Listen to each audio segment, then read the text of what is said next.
Let me hear. Recording yesterday. Good evening, everybody. Can you hear me? Yes.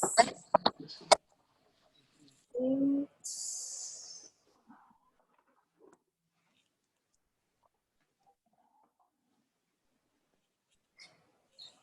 Yes. Hello. Can you hear me? Yes. Okay. Good. So, good evening, everybody. Welcome again, once again, to another yet very interesting topic organized and hosted by Naveda Integral Wellness Center. The topic today is self-healing, the power of the brain. All right, so I am Veena Dansingani, the founder, director of Naveda Integral Wellness Center, which is an award-winning integral wellness center located in Hong Kong. We are in the heart of Hong Kong, Chim Sa Choi, right opposite the YMCA and the Peninsula Hotel. And we have a beautiful physical space, which I will today show you all a little bit later of how our center actually looks like as well. But just to let you know what we do, we are an integral wellness center offering solutions from nature plus science, combining solutions from nature and science, really related to the topics of your concerns about your hair, on your health issues as well, right? So I myself am a hair loss specialist, and I have been helping and serving people since the last 5 years, not only locally in Hong Kong, but globally as well. As I said, we use solutions from nature, combining science as well. So it's very integral in nature. So today we have, like I said, a very interesting topic indeed. And the topic is about our brain. So okay. So today the topic is about the power of the brain. So I don't know if y'all have heard this, but before I start, I would just actually like to request all of you to turn on your videos. Today we have a small cozy group, and it would really be nice to engage with all of you, see your wonderful faces, and also you will have the opportunity to actually speak with Dr. Sanjay, ask him questions. If you are able to kind of please open your videos so that we can even, the speaker feels very energized and knows that there are people behind the screen. It's already, because of COVID-19, we've all kind of been so disconnected personally. So let's not create that distance by closing the videos, but really opening up the videos so that we really can see that we're engaging with people, okay? So that would really be very, very helpful to all of us. So today's topic, like I said, is about the power of the brain. It's a very, very interesting topic indeed, because as we have heard actually, or maybe, I don't know how many of you know this, our brain is actually like the CEO of our entire body system. When we say CEO, because it actually controls how each and every part of our body functions. And if our brain doesn't function to its optimum level, there's no way possible that our other organs will function to its optimum level as well. And today we are going to be, Dr. Sanjay is going to be sharing with us, we're going to be learning about the science of how we can use the power of the brain to self-heal. So a lot of us have a lot of different kind of health issues we're generally going through, right? So what is it that actually helps us most in the process of any health challenge or any challenge in life, really? How can we have access to that power so that we can self-heal easily rather than letting outside matters control anything concerning our health, our spirituality, our finances, our relationships, everything we can take control and charge of only if we knew that our brain is the CEO. And how do you actually connect? How do you connect with that CEO? How do you actually have a good relationship with that CEO? How do you know when to sort of When you know it's a bit down, what are you going to do about it? What do we know about the brain, and how can we regain our power, really understanding and connecting so that we can press the right buttons when we know there's any kind of challenge within our life. Okay, so I am going to definitely now hand over the mic to Dr. Sanjay so that he can inspire us and enlighten us about this power of the brain and how we can use it to self-heal. So Dr. Sanjay is all yours. The mic's all yours. Okay, thanks, Veena. Welcome all once again to in the series of our public awareness seminar. Today, the topic is all about brain. Okay, so in other words, we can say like, how can we control our life? Okay, is your life controlling your brain, or your brain is controlling your life? So that's the key message today. That are you controlling your life? Means, is your brain is controlling your life, or your life is controlling your brain? This is very important to understand. Most of us, we are not controlling our life. We feel like we are controlling our life. Okay, it's a feeling, but in reality, you will find out if you do the assessment of your daily life. Say, for example, you do assessment what you have done today. You do the assessment what you have done yesterday, and you do the assessment of last 1 week, 10 days, 1 month. And start noticing this. And then you will realize there are very few things, less than 10% things you are doing what you really want to do. And rest of the stuff is on autopilot. This is very important things to understand. That when you analyze your life, okay, starting from today, go back to 1 month. You have 30 days. Now you analyze what you were doing in 30 days. You will find something very interesting. What is that interesting stuff?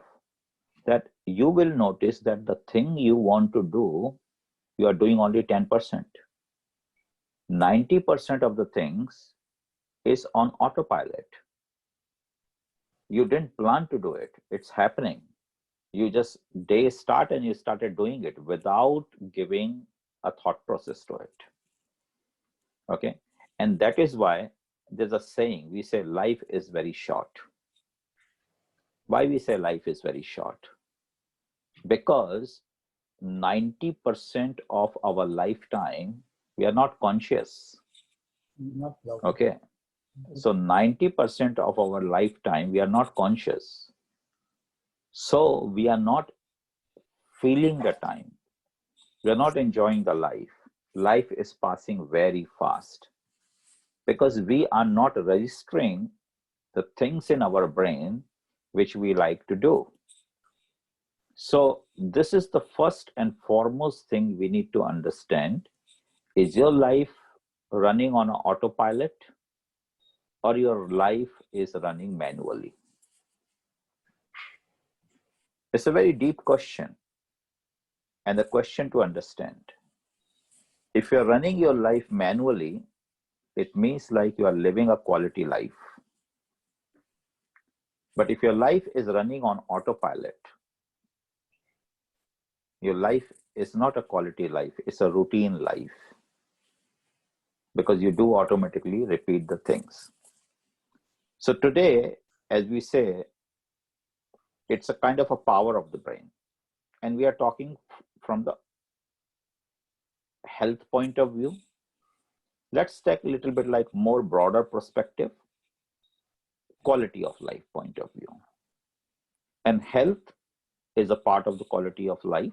A good health is a part of quality of life. And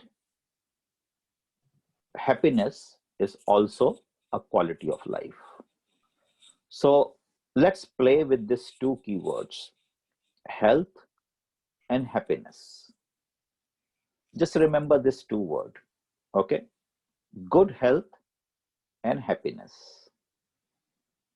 Now you add few more other words to this, like your fulfillment. You are managed to fulfill your hobbies. You are living the life the way you want. Okay. When you do in this way, you don't have to do the soul searching. You don't have to be spiritual, because spiritual is the way of life. It allows you to give a happy and healthy life. That therefore the happiness is very important. Okay. If you see the happiness in the positive connotation, it means you are caring, you are giving, uh, you have all this good positive vibes inside you.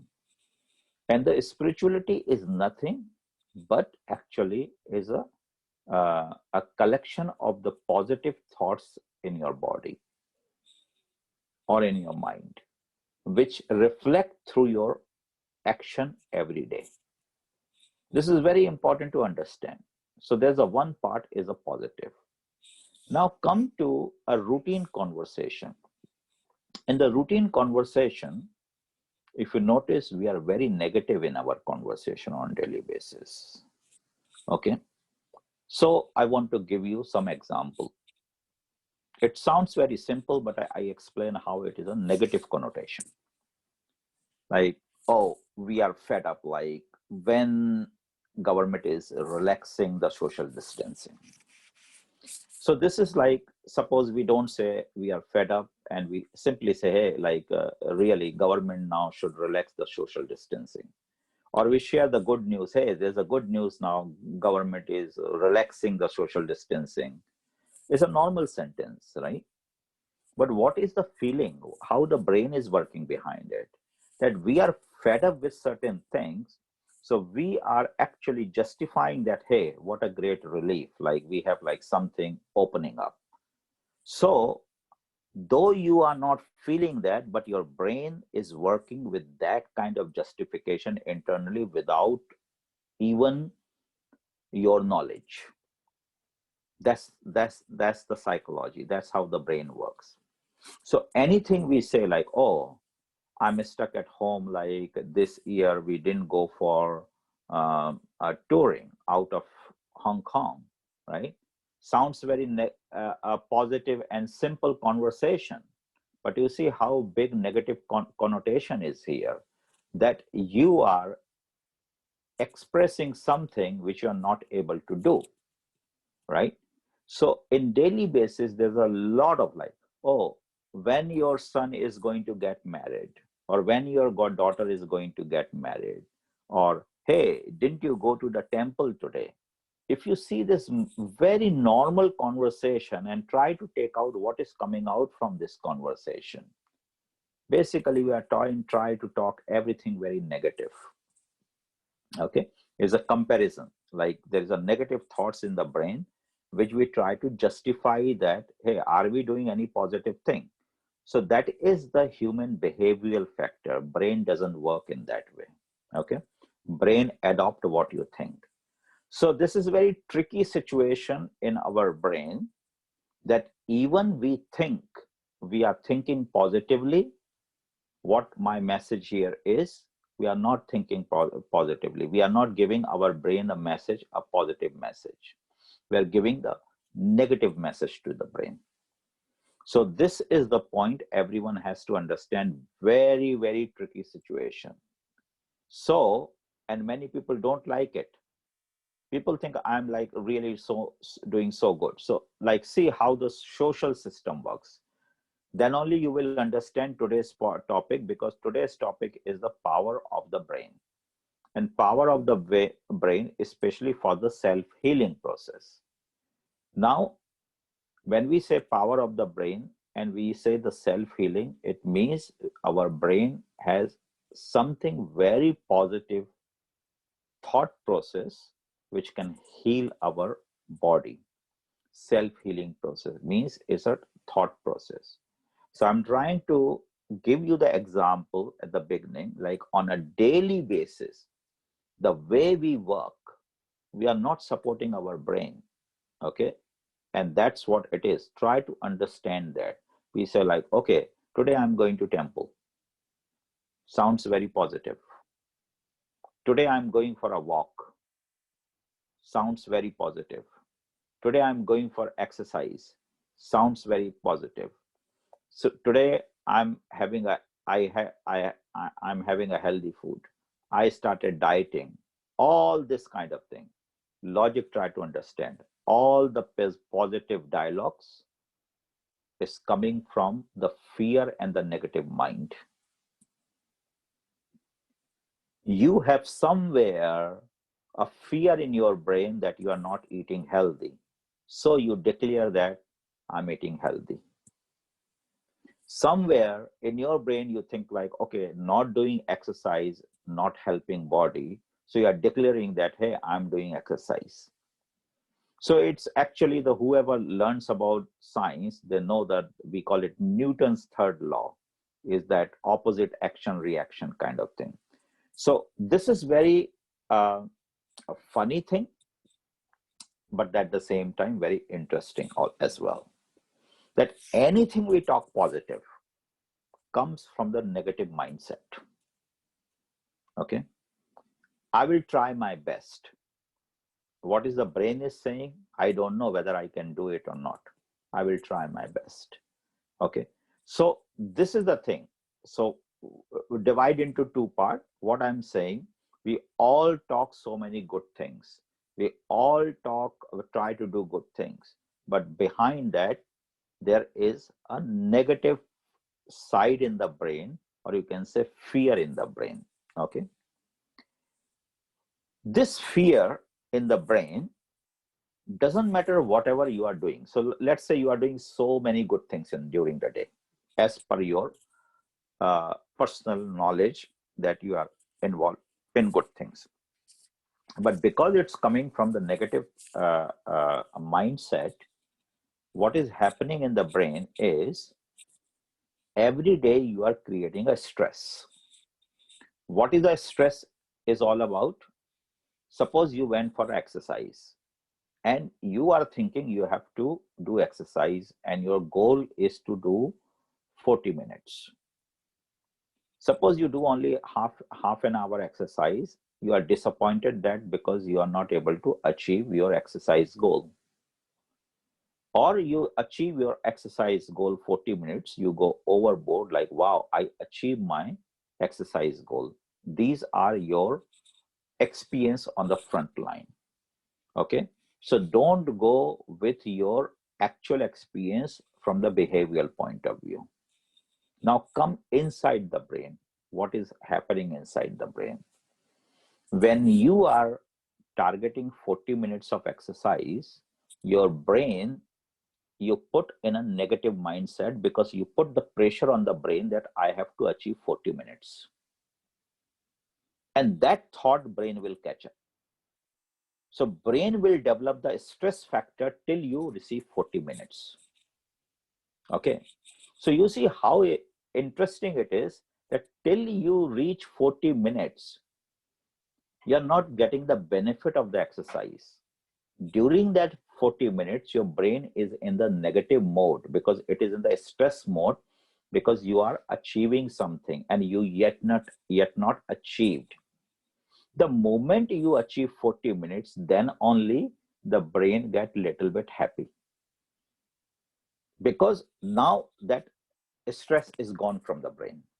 So the whole idea is in subconscious mind, suppose you are active 10 hours during the day. You get up in the morning, say like 6 a.m., 7 a.m., 8, 9 different people, different times. And you go to the bed around 10 p.m., 11, 12, whatever like that. What you do during this time period? You do many activities. But during these activities, one of the most important thing, like say, for example, you say, okay, you are active 8 hours. So now we have to calculate, is your brain happy during this 8 hours, or your brain was under stress during this 8 hours? This is very important to understand.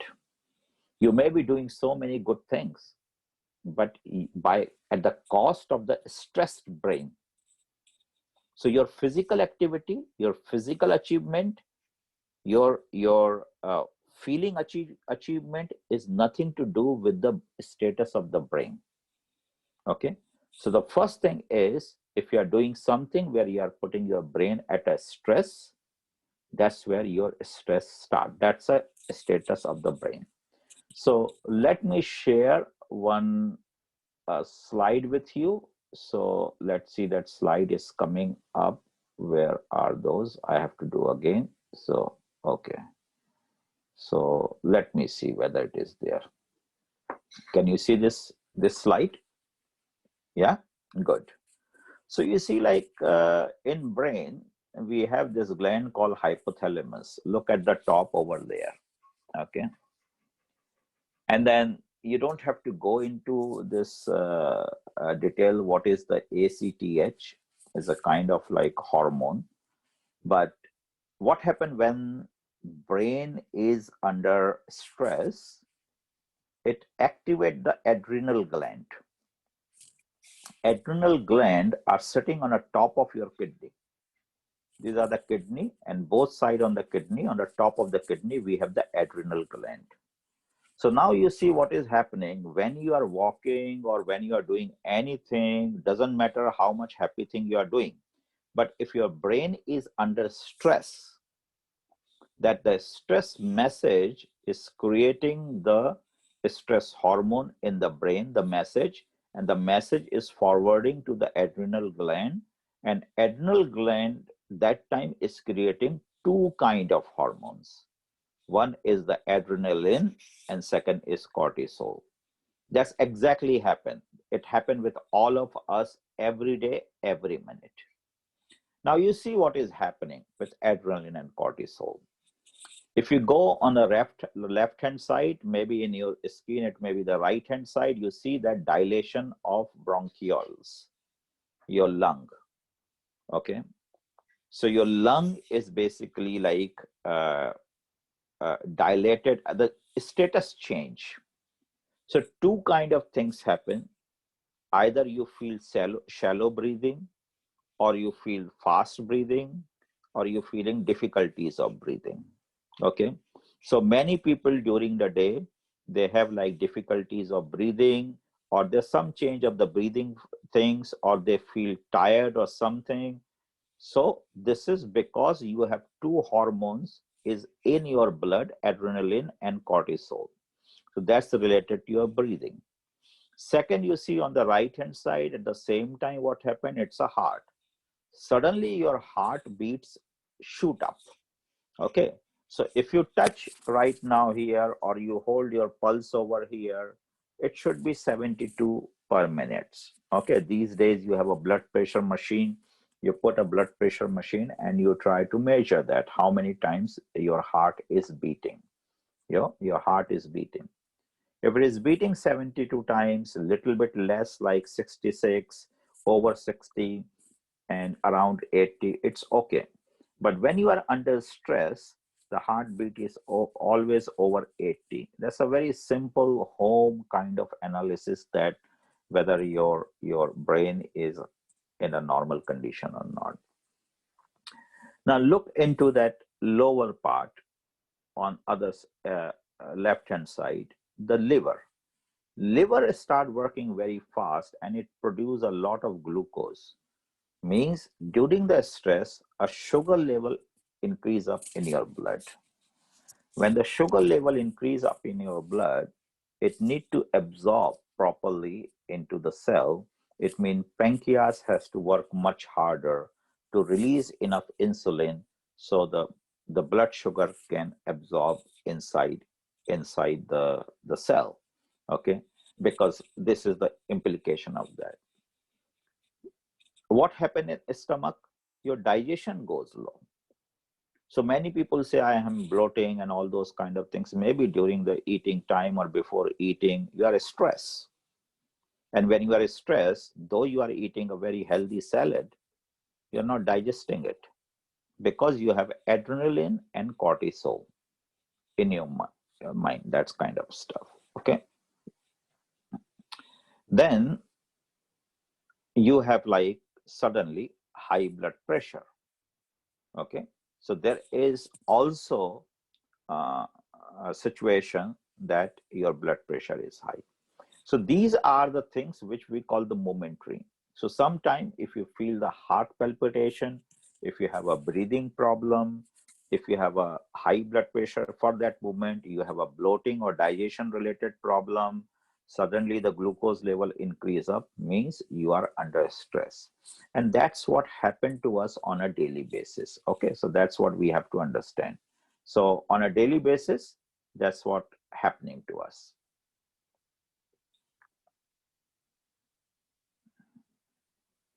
Is it clear? Yeah, very simple diagram, but it help you to understand what is happen every day inside our body. So our heart is affected, our lung is affected, our stomach is affected, our liver is affected, right? All the major organs are affected. But in a normal way, what we say, hey, we have a stress, I'm feeling a stress. So it's a very simple word. Right? Don't take it so easy. That's what happened.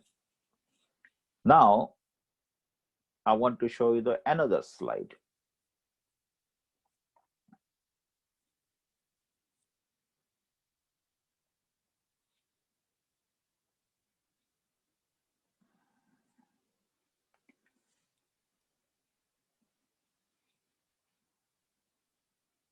So today we are just talking about like the power of the brain. So try to understand what we are saying.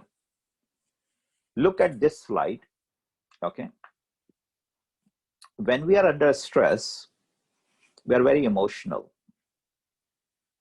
And we are not under stress, we are intelligent. Means if you are intelligent, like if your mind working properly, you can take a right decision, right? So you see like on the right hand side, understanding the emotion is written. It's written using emotion. But on the left hand side is perceiving emotion and managing emotion. Okay. So perceiving emotion and managing emotion means what? It's a victim mentality. If you have some idea, perceiving, if you have an idea like, oh, this is not going to happen, and then you are managing the brain, no, no, no, no, it is not going to happen, and then so it's all negative thoughts. Everything is negative, right? You are very emotional thinking about it. But then if you think about intelligent point of view, then you understand like, oh no, this emotion is there, it happened because of this. So you try to justify it, you try to put a logic behind it, and then when you have a logic, you use that emotion to your favor. We are talking about power of brain. Power of brain means using your emotion. So this is the first line, using your emotion to your favor. That is very important. So that's what we say. There are a high EQ people, those who know how to use the emotion and how to understand emotion very well. The people who don't know how to understand the emotion and how to use emotion for their benefit, they're emotionally very weak. And when you are emotionally very weak, this go connected with the first slide, you increase your stress level. Okay, that's how you have to understand. Now in the bottom, EQ traits, you see like in the 4 boxes, there are very interesting things written. In the first box, It's all about like your characteristics. You're a warm, like you are enthusiastic, you're a sociable, you're charming, you're persuasive. These are the one set of characteristics. The other set of the characteristic on the same side, you are patient, you are stable, you are predictable, you are consistent, you are a good listener. The third is you are assertive, you are ambitious, you are driving, you're strong-willed, you're decisive. The fourth one is detailed, careful, meticulous, systematic, neat. So now you have to find out of which, uh, out of this four category, which category you belong to. You belong to a certain box category, or you have a mix of these kind of things. So based on this, you try to understand the nature of your brain, okay, the thought process of your brain.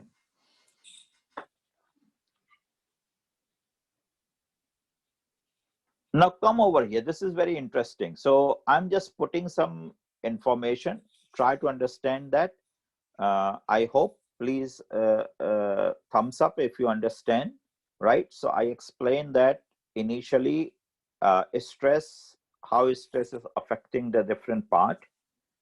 And second slide is all about emotion and intelligence, and that how emotion, if you are not able to manage your emotion very well, if you're not able to understand, is going to create the stress.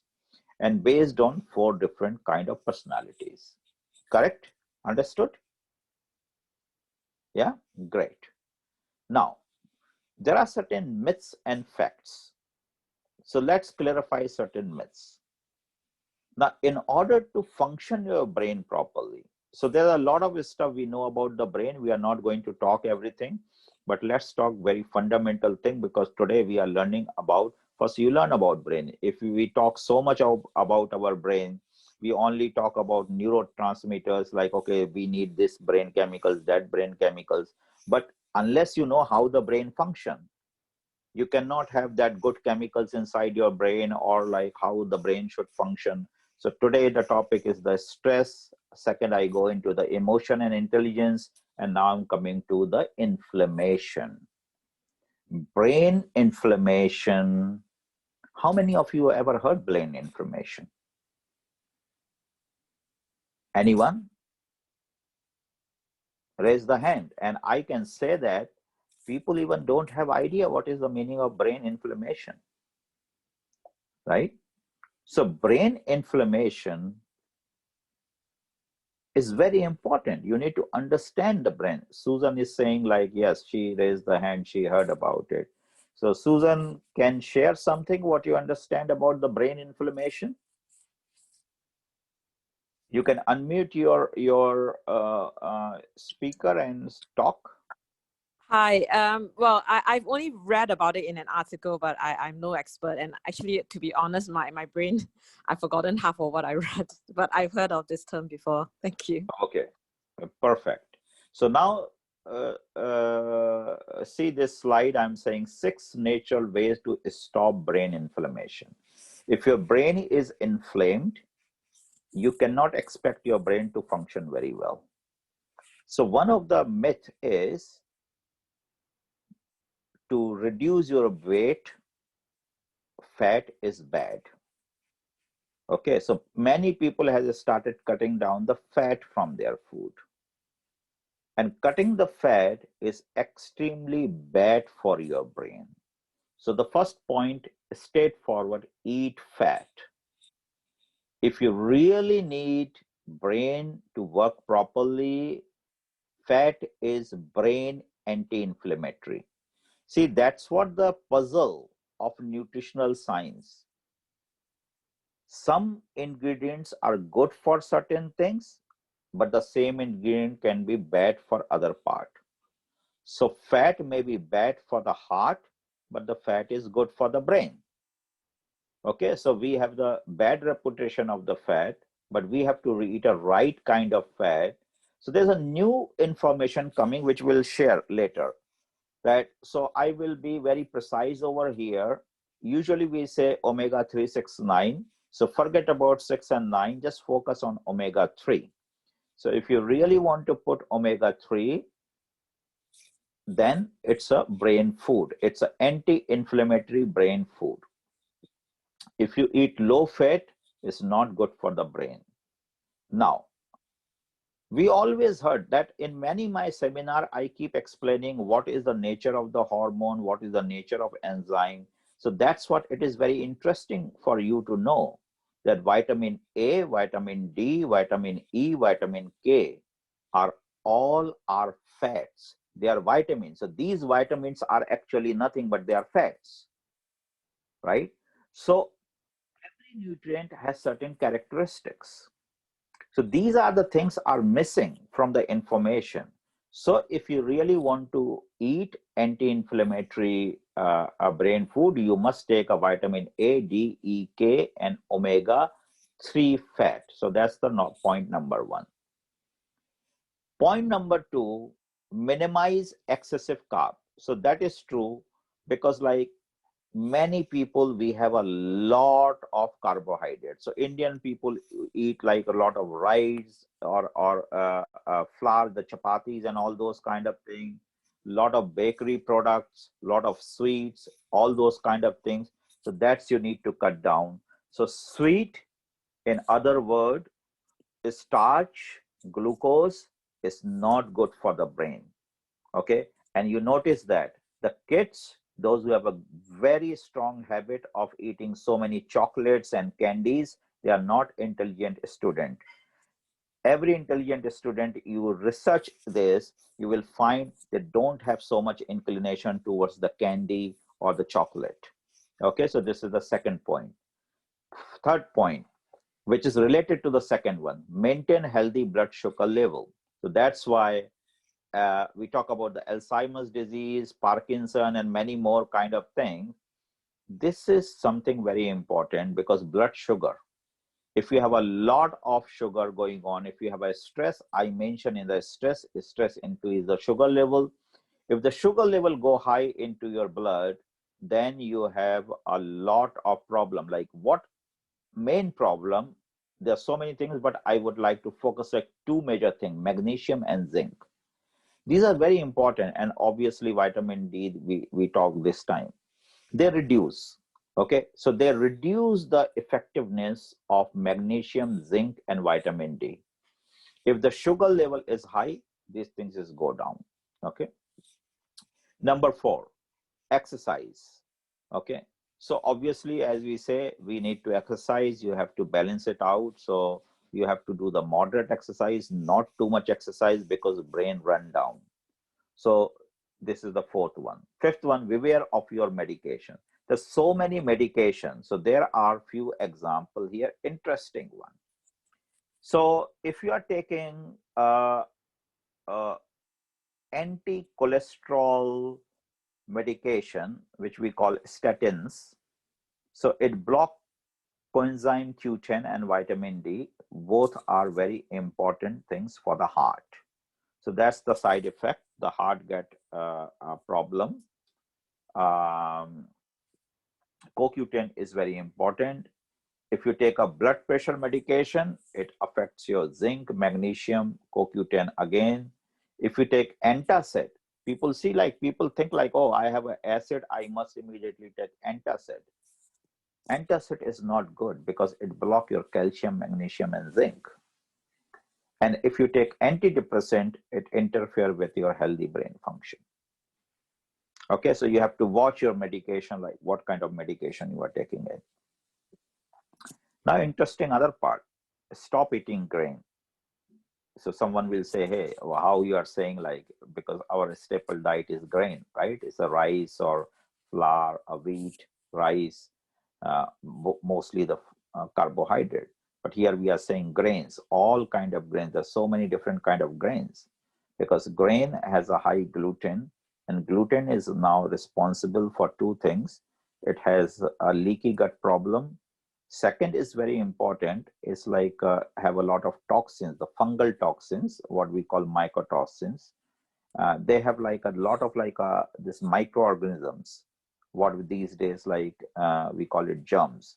and they have like now highly inflammatory omega-6. So this is the now new information coming in the science. Few years back, we were saying omega-369 is good for the body. But now in the science, we are learning omega-6 is not good for the brain. It can cause inflammation into the brain. So for the brain, if we have to make it healthy, we have to stay with omega-3, okay? So that's about brain inflammation. Now this is the picture, little bit, make you understand about the hypertension. So don't go into detail, just want to tell you hypertension is directly related to stress in the brain and different kind of hormonal signaling. So as you see from the brain all the way, these are your major nerves, and these major nerves is get like dilated, constricted, or like change the nature. So many things happen to your vessel, and all the instruction is coming from the brain. And then once you become like a patient of the hypertension, there are so many further complications. So these are like, see, try to understand like how important is the brain.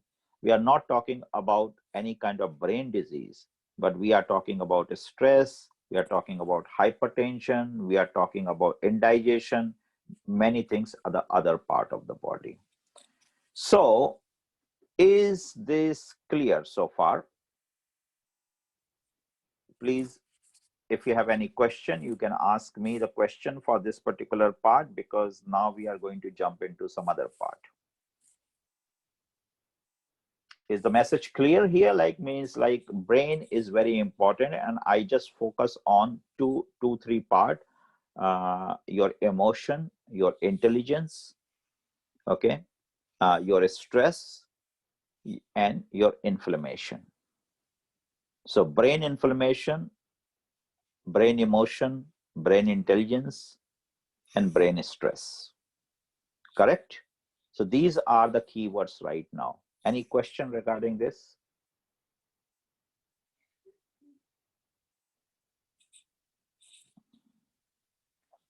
I suggest please turn on your videos, or at least respond to Dr. Sanjay, so that he knows that everybody is listening. So you can either put in something on your chat, or raise your hand, or turn on your videos, so that he actually feels somebody is talking or somebody is listening.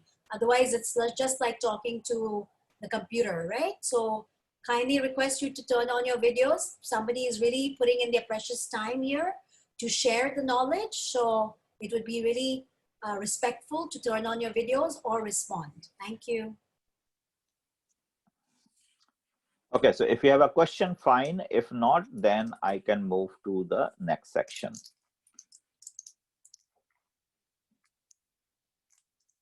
So Veena, can I move to the next section, please, now? Go ahead, go ahead. Okay, all right. So now, a few things, just to let you know. It's very difficult for normal people to understand brain. So what a common man can do. So there's a lot of latest scientific discoveries. And in scientific discoveries, how we work, there are so many options in scientific discoveries, so many options. But we have to choose some kind of, we call the master option. So here is something, if you really want to make your nervous system very, very active and accurate, working properly, science finally find out the avocados is one of the master fruit, which has a lot of ingredient which fix your neurological system. So if you have like a forgetfulness, fear, memory loss, sleeping disorder, anything, okay, avocado is like a kind of like a daily kind of fruit which fix the nervous system, okay. So this is one thing over there. The second is, this is the pills omega-3, as I mentioned before. If you really want to keep your brain working properly, you have to make sure that you are getting enough omega-3. Okay. Okay. Now, as I mentioned, avocado, omega-3. In Indian herbs, we have two very important Indian herbs. One is ashwagandha and second is brahmi. How many of you heard about ashwagandha and brahmi? Can you please raise the hand? Yeah. So ashwagandha and brahmi, these are the two well-tested, very old, ancient Indian herbs. And another one, which you can say like it's coming from Siberia, coming from Korea, coming from China, which is ginseng. They have like a similar properties we call adaptogens. Adaptogens means it's a brain food. It really helps the brain to work all the function. So you have some kind of supportive system that you cannot give the instruction if you cannot control your emotion, if you cannot control your intelligence, if you cannot control so many things of the brain. Then the first thing you have to start with this particular nutrient, which is the brain food. It helps your brain to balance your brain, function it properly, reduce the inflammation. So these three things or four things is a kind of mandatory, right? Omega-3, not 369, omega-3. Okay, that's one. Second is you have to avocado, as I said, food. Third is ashwagandha. Fourth is brahmi. Fifth is ginseng. These are the five stuff. If you have to deal with brain, it's most important nutrient for your brain.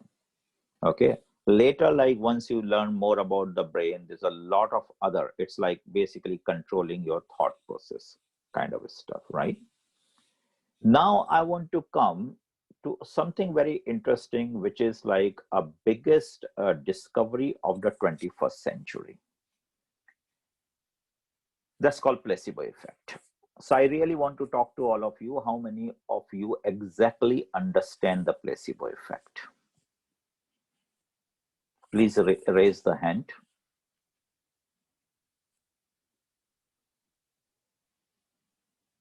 If you understand the placebo effects, okay, Susan, you are saying that. Would you like to say what you understand about the placebo effect? Please unmute your mic and please.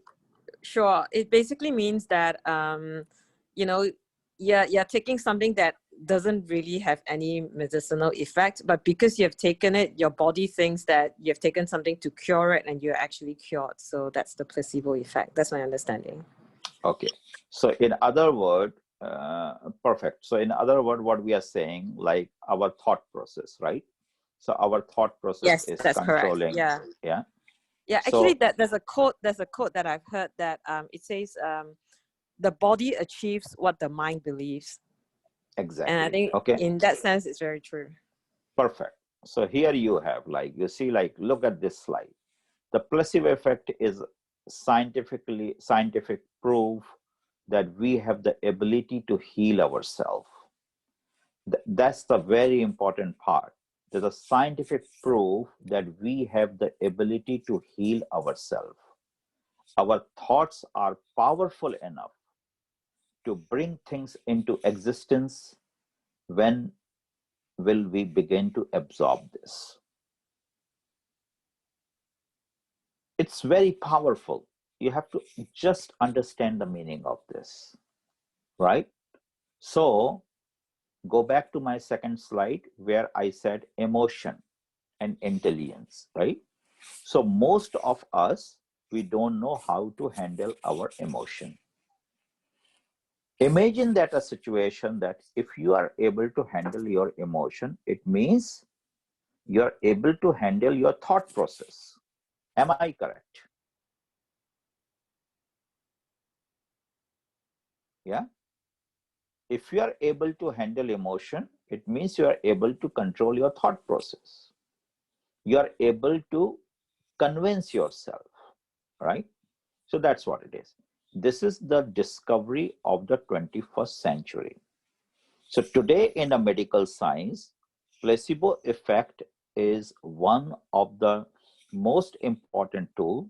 Just to let you know, your medicine and your lifestyle is helping you only 50%. Rest 50% or even 70% is a placebo. Therefore, you see many people, they cannot recover, even they get the best medicine, because their mind, they have the negative thought. And I started my talk with the negative thought. If you have a negative thought in your brain, doesn't matter, the world's best doctor can treat you, and one best medicine you can get, you cannot heal. But if your mind is thinking, yes, I can get healed, you're getting good treatment, your doctor is good, or even at home, you're doing the self-treatment, it is extremely effective, 50 to 70%.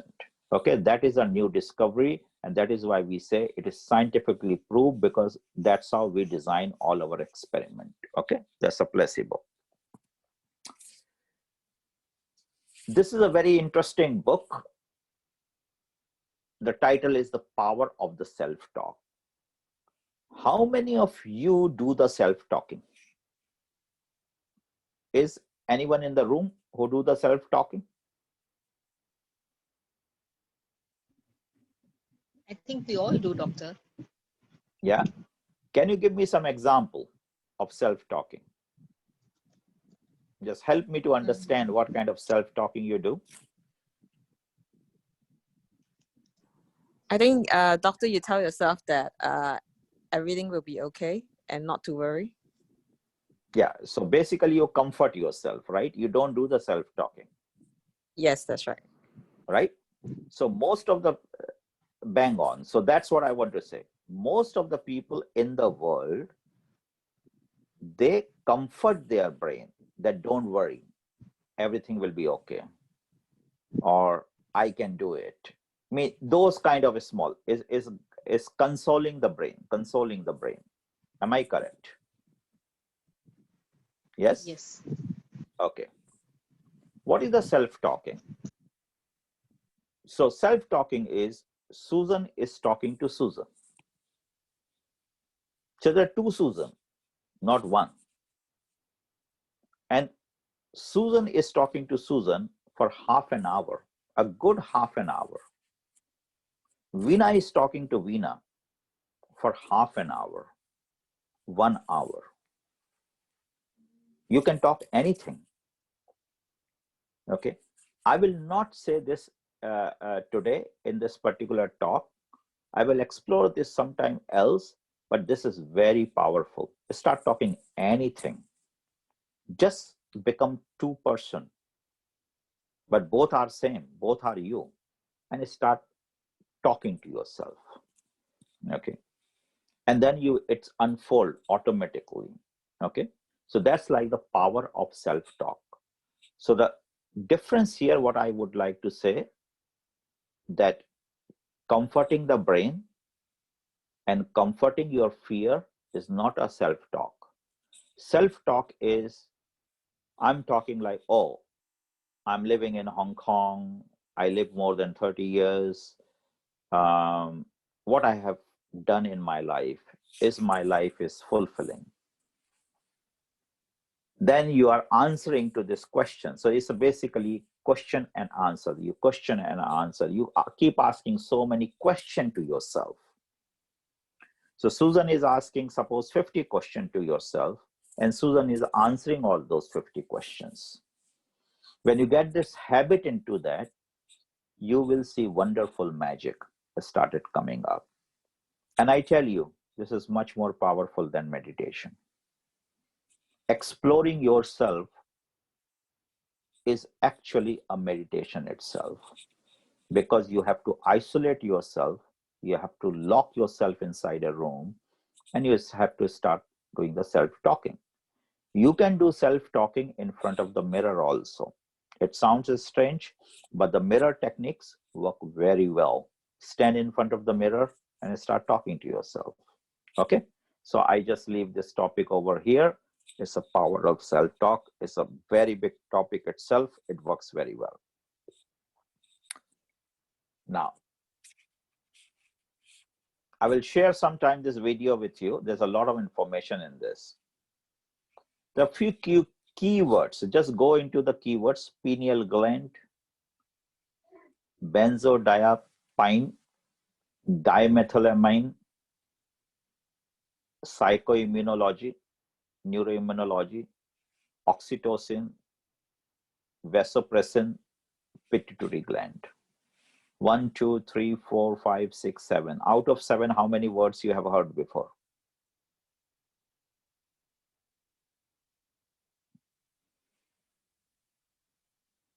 Please unmute your mic and just let me know that out of 7, how many words you heard before. So I just get idea. Oxytocin. Okay, that's everyone knows. Okay. 4. Yeah, that's else? right. I've heard 4, doctor. Yes, which one? Pineal gland, Okay. and then Oxytocin. pituitary gland. Yes. And a benzodiazepine. Okay. What is that? Benzodiazepine? I'm not sure about that. I've just heard about it, but I'm not 100% sure what it is. How many of you know, heard the word called tranquilizers? Yes, tranquilizers we've heard. What is tranquilizers? Gives you something that puts you to calm your mind and puts you to sleep. It's like a Okay. sedative, right? It puts you like in sedation. Yeah, sedation kind of thing. So I just refined this definition because neurology means your brain generate all the thoughts, and then through our nervous system, it send the message to every part of our body. Okay, so then the body reacts in response to the message what they are receiving. So what tranquilizer they do, they cut off the signaling system between the brain and the body. When the signaling system is cut down between the brain and the body, then your body cannot react if the brain is going crazy. Okay, so that is why it's called sedative in one way. Why? Because so many wrong things are happening in the brain and the body is not reacting. So there's a mechanism by which we can cut down. And when people have like under tremendous anxiety, panic disorder, or other kind of psychological problem, the tranquilizer is one of the medicine. They have a different kind of doses people to give. And there's nothing harmful to take it, because it helps you to manage. It's a good management of the brain because you cannot manage your brain very well. Okay. Google all these 7 words and then you will know that how important it is. And that's what it called. This will blow your mind once you know how powerful it is.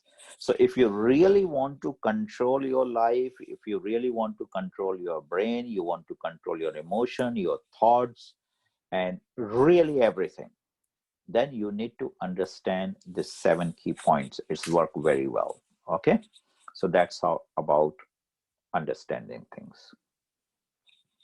Now some facts checking. Okay, so here it is. Can you read it? Who want to read for me? I want someone to read for me, please. So somebody please turn on your videos and read. The first one who does it, I will give them a present. Wow. Nobody wants? What are we reading? Which part? I'm happy to read. So Okay, say we start like a clockwise. So Clockwise? there is a up right hand. You see the man with the heart. Mm-hmm. So what is written there? Negative Negative emotions. Negative emotions can create nervous system chaos, but positive emotions do the opposite. All right. Mm-hmm. Isn't a very important information? Yeah. Yeah. Everyone knows it. Yeah, because exactly. And if you control your emotions, you're actually more stable emotionally. Yeah. Yeah. So as you see few slides at the beginning where I said brain inflammation. Mm. If the brain is inflamed and if we are not able to use intelligence, we cannot control the emotion. Okay. So Mm. it's a very subjective word to control the emotion. So it's like a very highly skilled effort to control the negative emotion. Okay. But you see the keyword nervous system chaos. Oh, yeah. Okay. That's the keyword here. So the moment you have a negative system, you have a nervous system chaos. It means like all your message from the brain is getting weird to your body. You're not getting a proper signaling to your body. Okay. And that's where you have a pain, sleeping disorder, anxiety, and all those kind of things, right? Now come to the next point.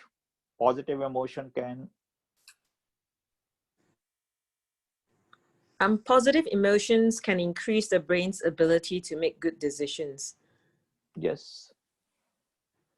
As you know, like in our brain. Doctor, I have a question on the nervous system, but isn't Yes. it the body, isn't it natural to have that flight of fight response that they say, which is part of the nervous system? That's very Uh, normal in a human being though, right? that's what we need to avoid. That's Right. a kind of like this emergency system has given to you. But if your brain is going again and again into fight and flight and fight mode, it means like your signaling is not proper. It's a kind of a emergency system, like once in a while or sometime in your life you should use it. So when people get like this nervous system disorder, then the flight and fight mode become very obvious, means happening 2 times in a week, 3 times in a week, sometime daily. So when this happen very frequently, that's what we call it panic attack. Panic attack is nothing but its brain is coming into uh, fight and flight mode every day, or that's Right. it. So there's a Yeah. the medical terms of this is called panic attack. Thank you, doctor. Okay. So when you are having the anxiety, anxiety is just the beginning of your brain become vulnerable to this panic attack. Okay. And stress is the first layer of the anxiety. So when you have a chronic stress, you get into anxiety. And when you have a more anxiety, you enter into a panic attack, a panic disorder, which is like initially on and off, then chronic, and then it's a kind of panic attack. Once you have panic attack, then your nervous system is chaotic, right? So it's very, and once in the mode of the panic attack, you just cannot have a positive thinking. So that's what the second part is. The positive emotion can increase brain ability to make a good decision. And here it's come, the suicidal tendency, depression. Depression is negative, right? So when we don't have a positive thinking, the brain stop thinking or making good decisions. It doesn't understand, right? So that's the second point is all about. So it's talking about the depression. Depression is directly related to your thought process. Okay. Can we go to the, yeah, Yes, please. the next one is you can boost your immune system by focusing on positive emotions. Exactly. That's very interesting.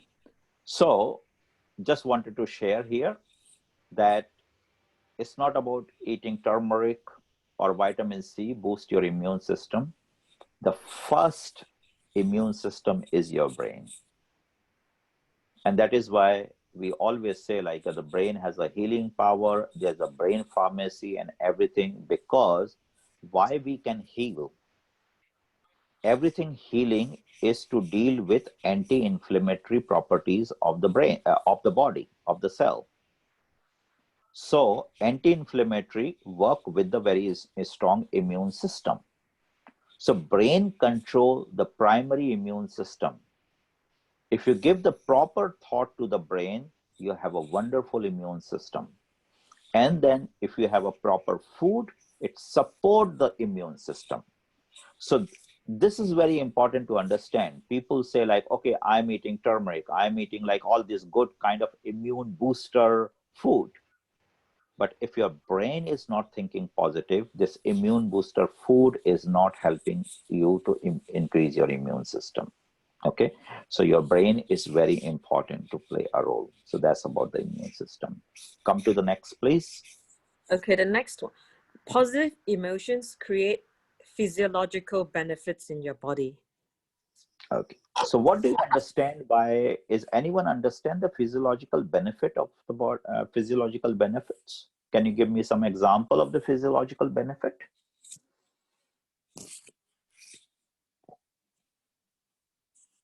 Okay, I answer this. Say metabolism. Okay, so metabolism is a physiological benefit, right? Your hormonal balance is your physiological benefit.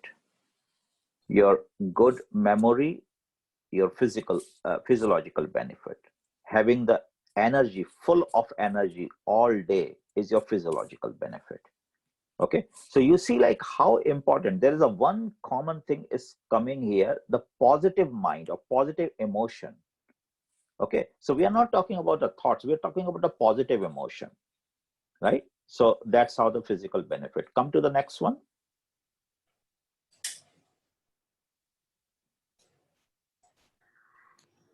The next one is in fetal development, the heart forms and starts beating before the brain begins to develop. Exactly. Now this is very interesting. Okay, so what this particular message is saying, that in our development process from sperm and egg during the pregnancy, we have a 9-month time period, and every organ, and there's a process to develop. So our heart develops before the brain. What does that mean? That heart has a pumping capacity to give the blood flow to the brain.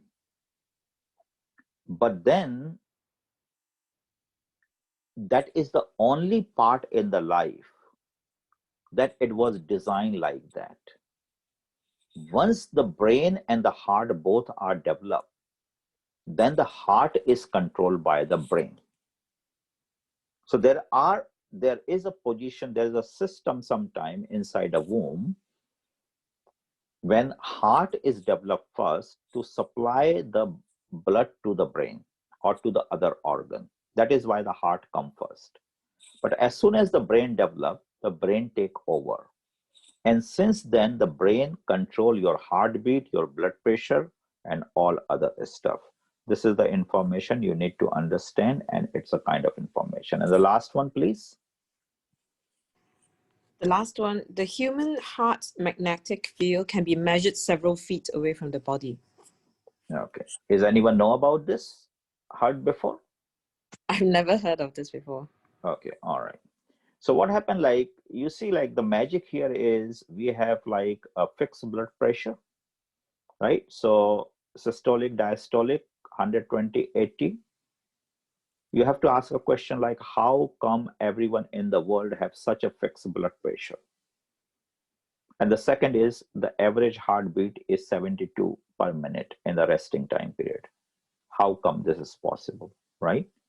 So it's a brain, we call it brain heart coordination. So the heart develop when it coordinate, it create the energy. So brain and heart together, it create a synergy in a form of a very beautiful energy around it.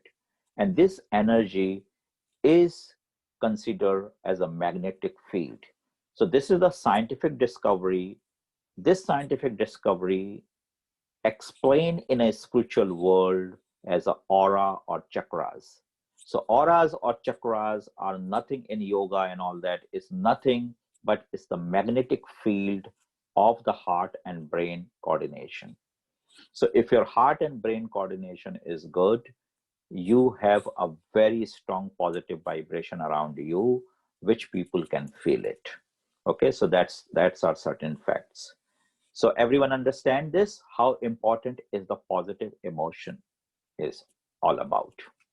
Okay, so with brain, the second thing is very important, your heart.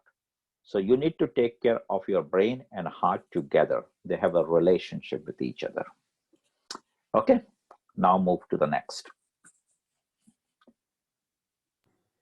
There's so many things are there, the power of your amazing brain. But I'm just asking you to read one thing on the top. It's called, you have 70,000 thoughts per day. Can you read that one? Yeah. At the top, like it's written, you have 70,000 thoughts per day. Can you find out? So somebody, does Susan want to continue? Somebody else wants to apply this? Doesn't matter. No, we don't have to read all the things, like, but you see, like, because we have a time limitation here, I don't want to go through everything, but I'm just asking, can you see this word which is written on the top, like you have 70,000 thoughts per day? Yes, we can see it. Good. Now think about it. Like all of you, all of us, we have 70,000 plus thoughts every day. But we do only 10 to 20 per day. So the efficiency of the brain, out of 70,000, only 10 to 20 tasks per day. What is our efficiency? 0%. Now you understand this?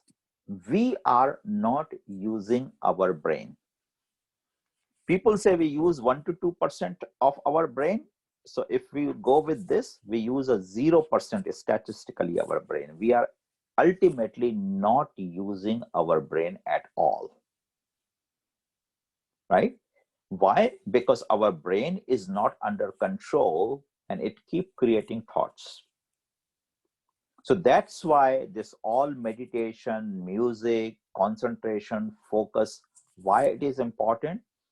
Because you have to remove all the unnecessary thought comings to your mind.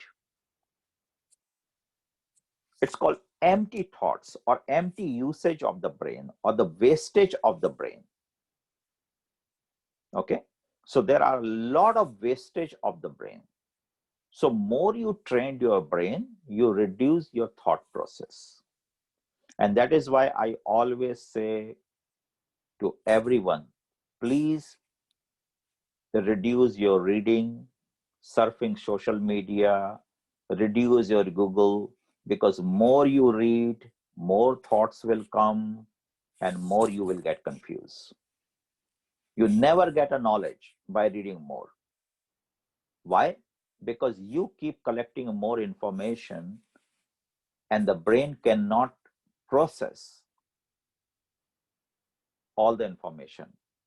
In fact, it processes 0% information. Okay, so there are 2-3 things as I want to say.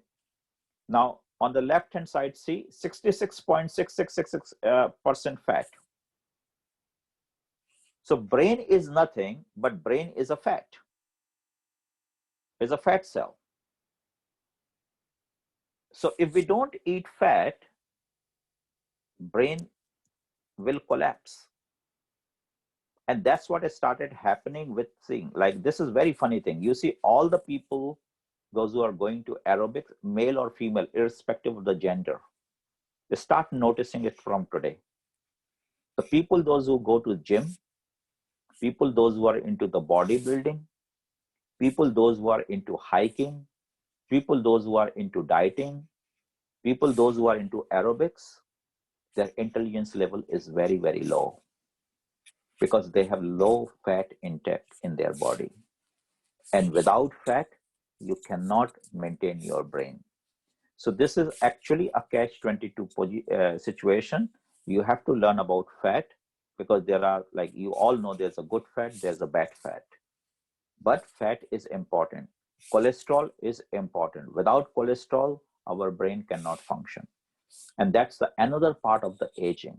I would like to share this very interesting scientific information with all of you, that once you cross 40 and just enter to the 50, you suddenly reduce, or there's a sudden decline of a lot of interest in life because of the aging of the brain.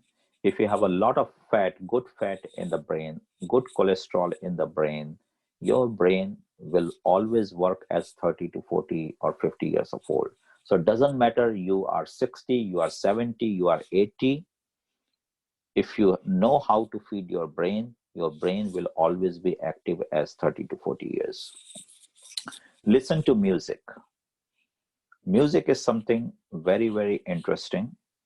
I'm not going to talk very much into detail about this, but music is another way, beside the food, you manage your brain, you manage your emotion. Okay, so these are certain facts about the brain to understand. So this is the particular slide I put. See at the bottom, it's called the Mozat Effect. And as you know, I believe like most of you, they know like the Mozart is like is a musician, the type of music. It has he has a different particular style, and there's a lot of scientific work being done on its effect on the brain, and it's called the Mozart Effect. So there's a lot of research being done on the music on the brain, mantras on the brain, chanting on the brain. So there's a lot of science is available, right? So what we talk about so far is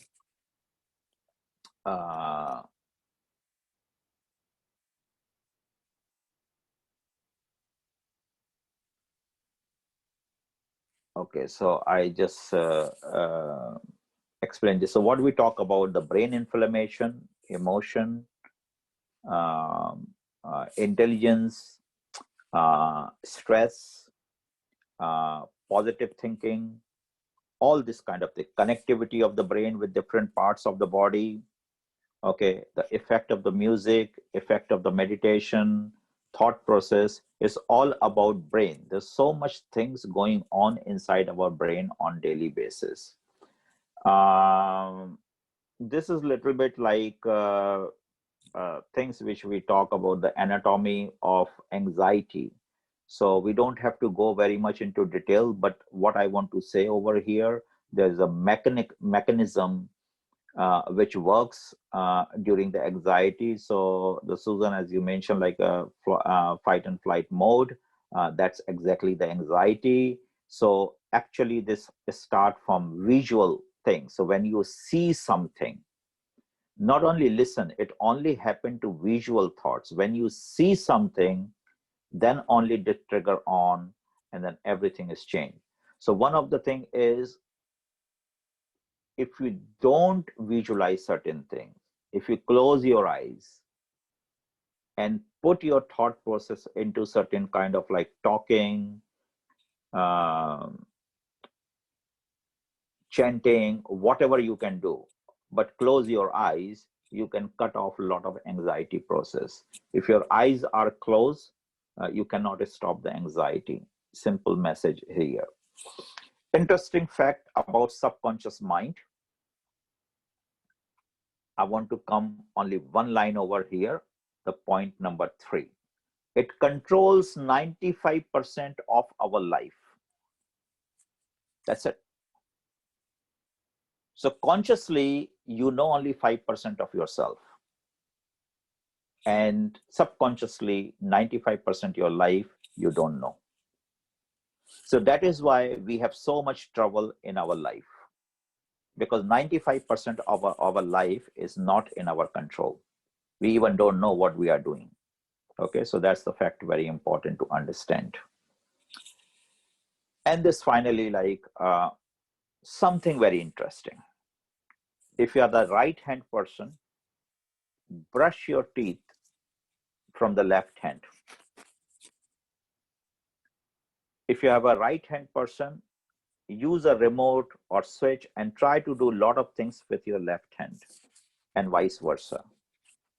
You will see the magic. Your brain will see the magic. It's like the left brain, right brain coordination kind of thing. This is some of the simple thing. If you have a bad emotion, you cannot control emotion, you have a lot of anxiety, beside having certain kind of medication, certain kind of food, counseling, this, that, try this very simple thing, that start brushing your tooth, if you are right hand person, from your left hand.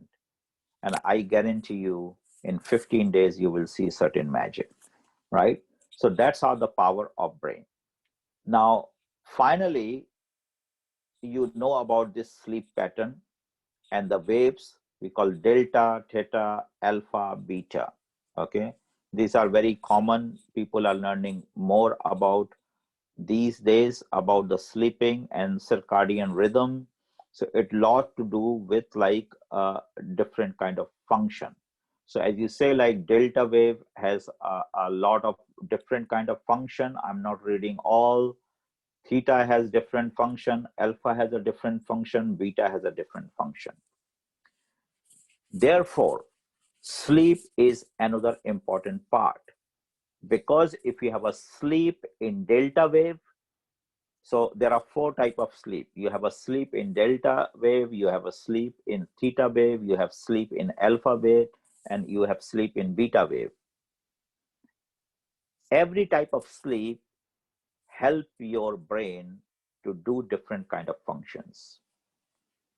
So now when you put all this information together, so the question come to you, have you ever tried to do all those kind of things? It's called the brain management. Because brain is your CEO, and brain is giving the message to all your body.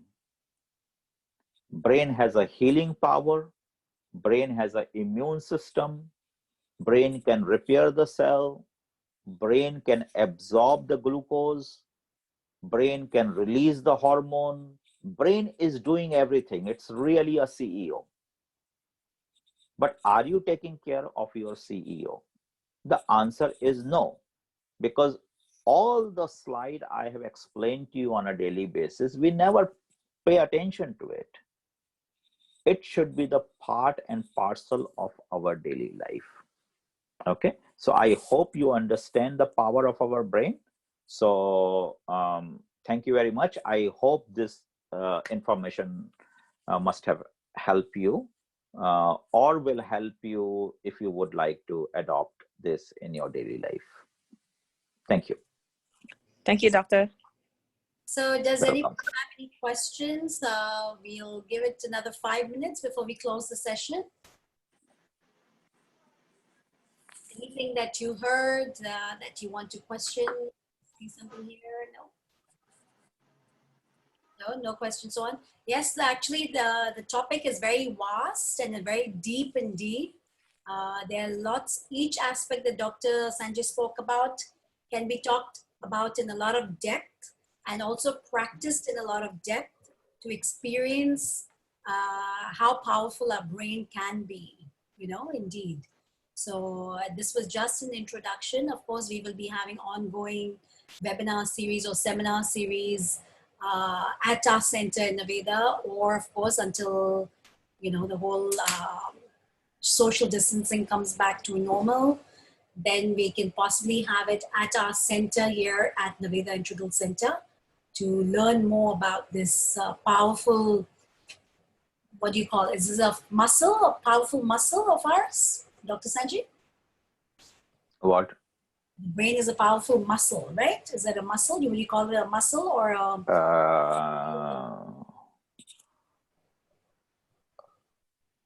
That's a very tricky. I will not call muscle. Definitely not muscle.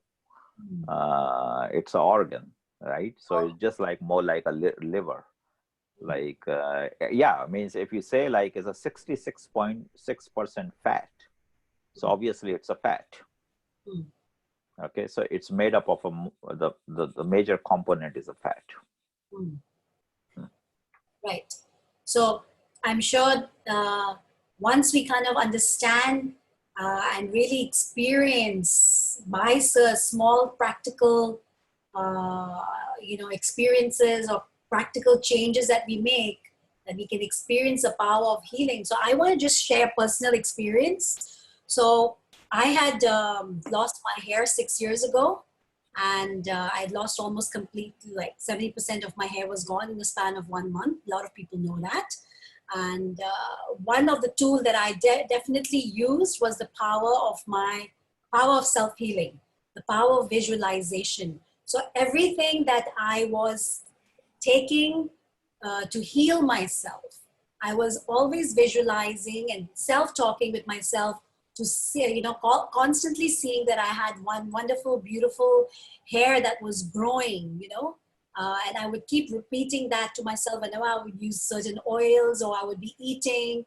And if I was visualizing, if I would look at people, I would look at people with beautiful, vibrant hair. So I think that really helped a lot, because I saw the results very quickly. In a span of 6 months, I had such beautiful hair growing.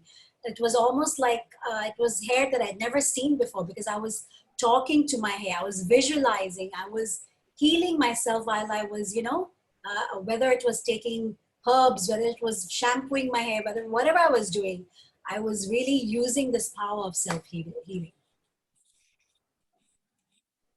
Yeah, so Interesting. that was my share. So anyways, great. So tomorrow we're going to be having a therapeutic meditation session, which is on the power of visualization. That will be at 6:30 p.m. We're going to have a Zoom session with the Facebook Live. So most welcome to attend that. We will be sending you more info on that. And, do come in and visit us at Naveda Integral Wellness Center. I will just very briefly show you, for those of you who have not come to our center, I highly encourage you to do this, because I'm just going to show you a small visual vision of our space that we've created. Doctor, I have a question. Sorry. Yes, please. Doctor, you said that fat is good for the brain, but then fat is also bad for the heart, right? Too much of fat. It Yes. goes and accumulates and all that. How do we balance that? See, that's what it is. Like, we need to understand now, in science, we say, like, scientists themselves are learning more and more every day, right? So science is a kind of a progressive stuff, which is not fixed. It's not like a history or something like that. It's a science, right? So what we know about science in 1970, that has improved the information in 1990, that better on 2000. Now every time we are learning more. So the new science is saying, like, okay, cholesterol is not bad for heart. Cholesterol is important for the body, especially for the brain. What is bad for the heart is the trans fat. So you have to learn more about the trans fat and some kind of the bad fat ratio, which basically you see, like, when you have a blood test for heart, it's called lipid profile. They find out the triglyceride and like high density cholesterol or low density cholesterol ratio. So it's not as simple to say, oh, cholesterol is bad. It's a lot of things inside there. So there's a triglyceride level, there's a trans fat there, there's a ratio of the high density, low density. When this thing goes wrong, it's really bad. So it's all about learning the difference between what is a good fat, what is a bad fat. One of the example, that's what today I gave. Previously, we know that like omega-369 is good for the body, but now slowly we are learning the omega-6 is not good for the brain, because it works as the inflammatory for the brain. So science keeps changing all the time, right? So there is a responsibility for the citizen. What is the responsibility for the citizen? Like, instead of using this very generic information that, oh, like fat means like cholesterol. No, you need to understand like the fat is a generic word. It has a cholesterol, it has a trans fat, it has like the omega oils, a good fat.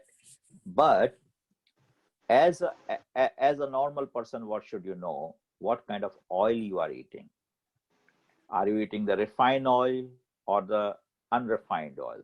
Number two, are you cooking your food in a high heat or the medium heat? Number three, are you reusing your oil after not throwing the oil, saving it?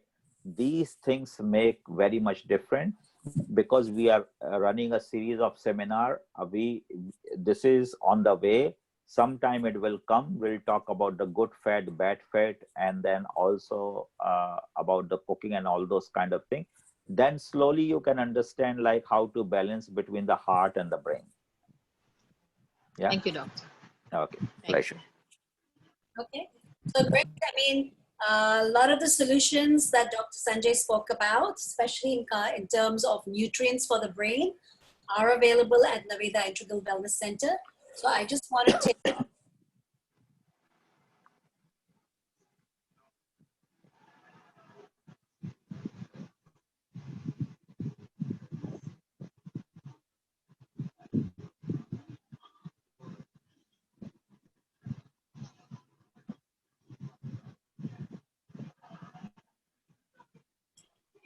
Can you hear me?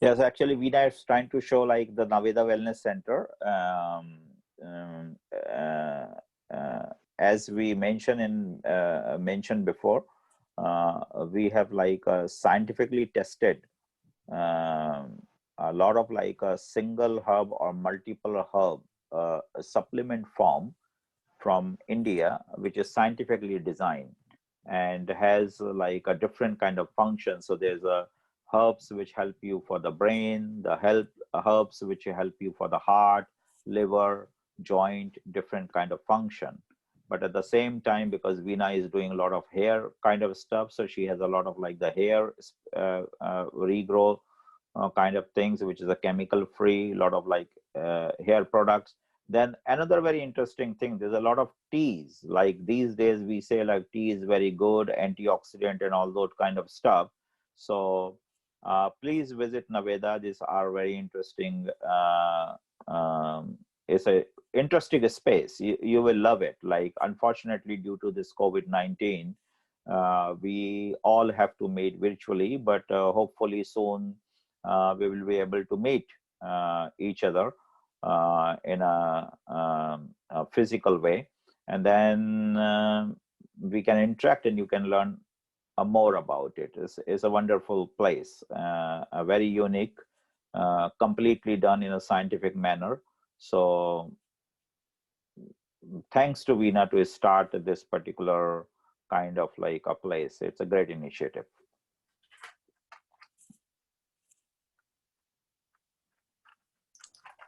Okay, so thank you. Thank you so much for attending today's session. So look forward to seeing you again soon. Do come and visit us at Naveda Integral Wellness Center. If you have any issues concerning your hair or your health challenges, do call us. You can book in a consultation with us or even with Dr. Sanjay. Any concerns with regards to your health and you really want to understand your body from a very scientific perspective and how to find a solution, he is a wonderful person to give you the guidance and speaks to you like no other doctor would. All right, so I highly encourage you to come in and visit us at Naveda Integral Wellness Center, book in a consultation, or even come to our future seminars. And also, all our products, as if you have been attending our previous seminars, we continue to say that we're very, very serious about our auditing processes. The food safety levels over here. They are non-toxic. They meet international food safety standards, ISO 22000. So you want to make sure that anything that you ingest within your body is meets food safety standards. Otherwise, what we think is good could actually be reversed. Yeah, so that's what I have to say. All right. So Okay, good night. so much and hope to see you soon at Navida. Good night. Bye. Good night. Thank you. Good night. Thank you.